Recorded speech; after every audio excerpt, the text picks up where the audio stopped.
Well, hello dragons, and welcome to this instructional video for Lesson 2, Part 5, Highly Competitive Markets.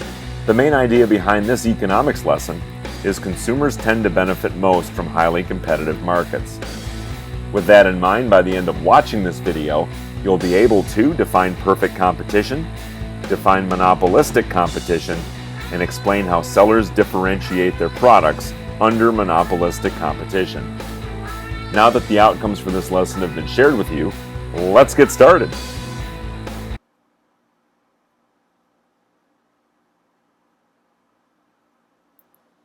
As a consumer, you tend to benefit most from competitive markets.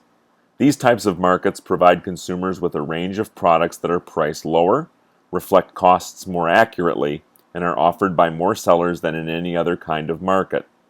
The jeans market, for example, is highly competitive. Why do highly competitive markets ensure such a large selection of goods and services? Supply and demand determine what items are produced and at what price they are available. The forces of supply and demand promote competition by encouraging producers to supply consumers with a wide selection of goods and services. There are two types of highly competitive markets, those with perfect competition and those with monopolistic competition. Each is characterized by certain key conditions.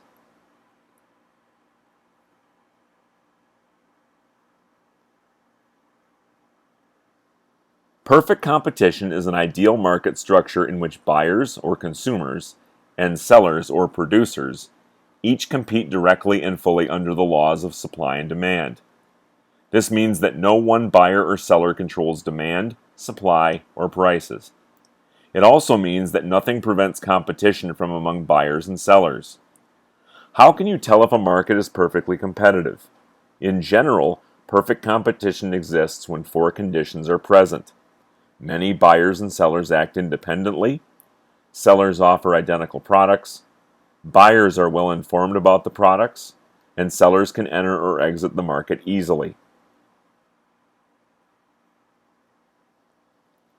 When there are many buyers and sellers, each one accounts for only a small share of the overall purchases or sales in the market. Therefore, no single buyer or seller in a market has enough power to control demand, supply, or prices. Instead, levels of production and prices are set by the market forces of supply and demand.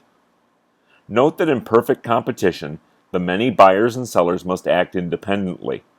Otherwise, a group of sellers or buyers acting together could influence or even set prices. Of course, when there are many sellers and buyers in a market, they are less able to act together to control prices. Having a large number of independent buyers and sellers thus promotes competition. Under perfect competition, sellers offer identical products, so buyers make purchasing decisions by comparing apples to apples rather than apples to oranges.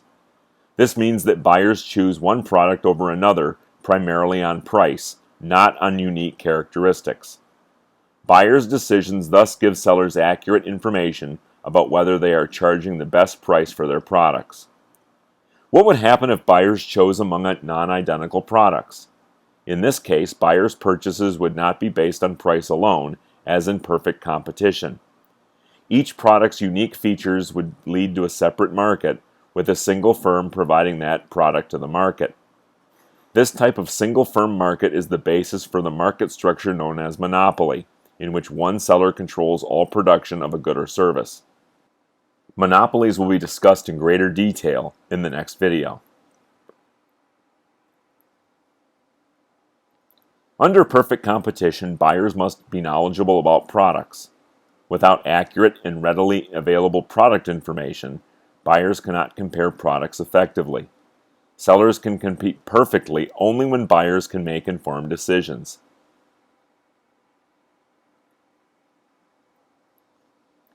For sellers to compete perfectly, they must be able to enter a profitable market or leave an unprofitable one easily.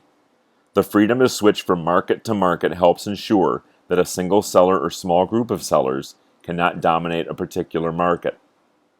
The ease of entering or exiting a market depends on startup costs, the level of technical knowledge needed, and the amount of control held by existing companies in the market. If any of these factors, known as barriers to entry, are high, sellers cannot compete easily and fully.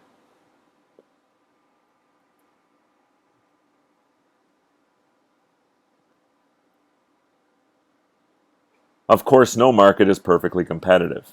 As noted, perfect competition is a model of an ideal competitive market structure. This model helps economists analyze markets and determine how competitive they are. Some markets do approach perfect competition, however. One example is the agricultural markets in the United States. Consider how well agricultural markets meet the four conditions of perfect competition. First, many buyers and sellers act independently. Thousands of independent farmers and growers compete to sell their products to millions of buyers. No single buyer or seller controls enough of the market to affect the price of corn, peaches, or most other agricultural products. Second, sellers offer identical products. Agricultural products are uniform. One apple is basically like another apple. One ear of corn is basically like another ear of corn. Buyers make their decisions based solely on the price of the apple or the corn, not on any distinguishing characteristics. Third, buyers are well informed about the market's products. Labels on apples, for example, tell buyers the variety, Macintosh, Granny Smith, Golden Delicious, the price, the place of origin, Washington State, Michigan, or Virginia, and often even how the apples were grown, organically, for example. Buyers can thus use this information to compare the price of identical products. Fourth, sellers can enter or exit the market easily.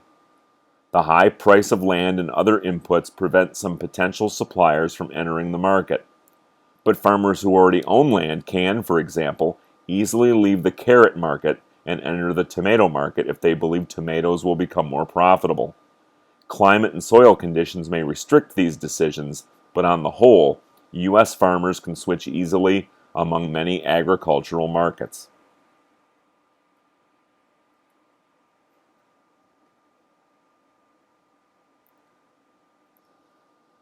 Monopolistic competition differs from perfect competition in one key respect. Sellers offer different rather than identical products. Each firm seeks to have monopoly-like power by selling a unique product. Product variation is much more common than having identical products. As a result, monopolistic competition is much more common than perfect competition. There are, however, similarities between the two systems. First, both buyers and sellers in monopolistic competition compete under the laws of supply and demand, just like they do in perfect competition. In addition, both systems feature many buyers and sellers acting independently, buyers who are well informed about products and the ease of market entry or exit.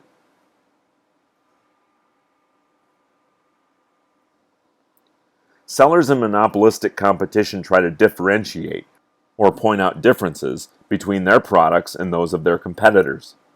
By pointing out differences, which can be real or merely seem real to consumers, sellers use product differentiation to set their products apart.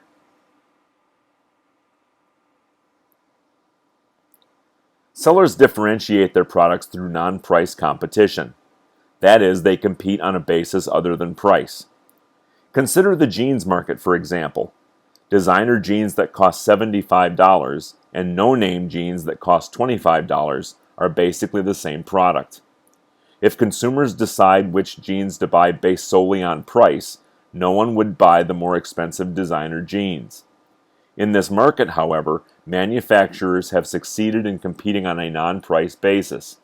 They compete through advertising and by emphasizing their brand names. In fact, many manufacturers spend millions of dollars on advertising to persuade buyers to purchase a particular brand of jeans based on style or the brand name instead of price. Many consumers are persuaded by such advertising. They are willing to buy the more expensive jeans because they believe that the designer's brand name makes the jeans more stylish and thus more valuable.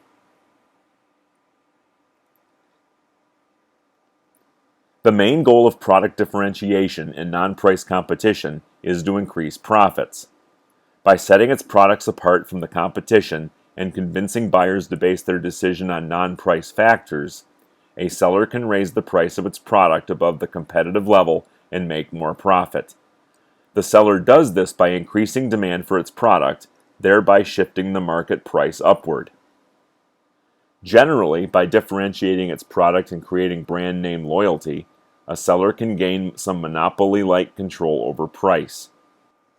The seller can use non-price competition to carve a niche or small share for itself in the market, a niche it can monopolize or dominate and from which it can profit. Sellers realize, however, that they are still subject to the law of demand. If the maker of Jean-Luc jeans increases its price too much, there will be a surplus of Jean-Luc jeans. Many buyers will return to making their decisions based on price and switch to a lower-priced competitor's jeans.